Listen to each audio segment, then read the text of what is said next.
গল্পের শুরুতেই আমাদের 2011 সালের সিন দেখানো হয়, যেখানে আজকের গল্পের মেন ফিমেল লিড হ্যানমিং আমাদের বলছিল, আমি ছোটবেলায় হারিয়ে গিয়েছিলাম, যেখানে এরপর আমাকে একটি ফ্যামিলি অ্যাডপ্ট করে নিয়েছিল, আর আমি তখন থেকে তাদের সাথে থাকতে শুরু করি। কিন্তু আজ অনেক বছর পর আমাকে আমার বায়োলজিক্যাল বা আমার আসল প্যারেন্টস খুঁজে পেয়েছে, যার কারণে তারা আমাকে তাদের সাথে করে আজ বাড়িতে নিয়ে যাচ্ছে, যেখানে তারা আমাকে বলে ছোটবেলায় আমার নাম সুজি ছিল, কিন্তু এখন ওই নামটি অন্য একটি মেয়ের হয়ে গিয়েছে, যাকে আমার বাবা মা আমার হারিয়ে যাওয়ার পর অ্যাডাপ্ট করেছিল।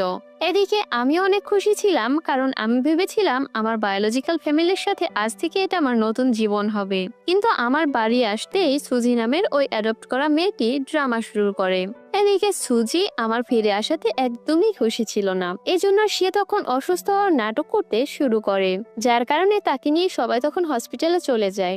এরপর রাতে যখন সবাই বাড়ি ফিরে এসে খাবার খাচ্ছিল, তখন সুজি বাবা মায়ের উপর খুব রাগারাগি করে আর বলে, তোমরা কেউ আর আমাকে ভালোবাসবে না, কারণ এখন তোমাদের নিজের মেয়ে বাড়ি ফিরে এসেছে, এই জন্য এই বাড়িতে এখন আমার কোনো ভ্যালুই নেই, কারণ আমি তোমাদের নিজের সন্তান নই। এইসব বলে সুজি রেগে কাঁদতে কাঁদতে সেখান থেকে তখন চলে যায়। অপরদিকে হ্যানমিং এর বড় ভাই ডিংনানও তার ফিরে আসাতে একদমই খুশি হয়নি, কারণ সে সুজিকে মন থেকে নিজের বোন হিসেবে মেনে নিয়েছিল।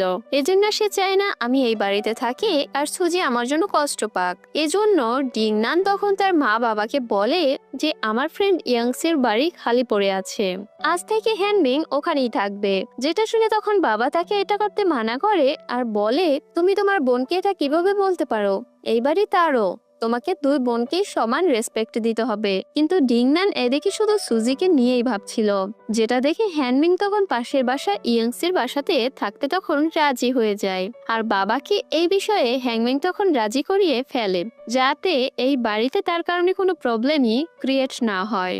এরপর ডিংনান তার জিনিসপত্রগুলো নিয়ে পাশের ওই বাড়িতে দিয়ে আসে আর বলে, এটা আমার বেস্ট ফ্রেন্ড ইয়াংসির বাড়ি, সে আমাদের ফ্যামিলিরই একজন, কিন্তু প্রায় সে তার বাবা মার সাথে দেখা করার জন্য অ্যাব্রোডে চলে যায়, যার কারণে সে অনেকদিন পর পর এখানে ফিরে আসে। তাই যতদিন না সে আসছে তুমি এখানে আরামেই থাকতে পারো।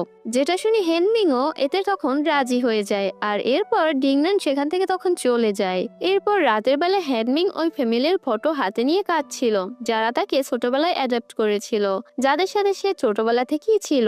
ঠিক তখনই সে ওই বাড়িতে কারো আসার আওয়াজ শুনতে পায়, যেটা শুনে তখন হ্যানমিং চোর ভেবে হাতে একটি কাচের বোতল নিয়ে তাকে আঘাত করে। কিন্তু এরপরেই সে জানতে পারে আসলে এই ছেলেটি চোর নয়, বরং এই বাড়িরই মালিক, যার নাম কিনা ছিল ইয়াংসি। সে অ্যাব্রোড থেকে আজকেই ফিরে এসেছে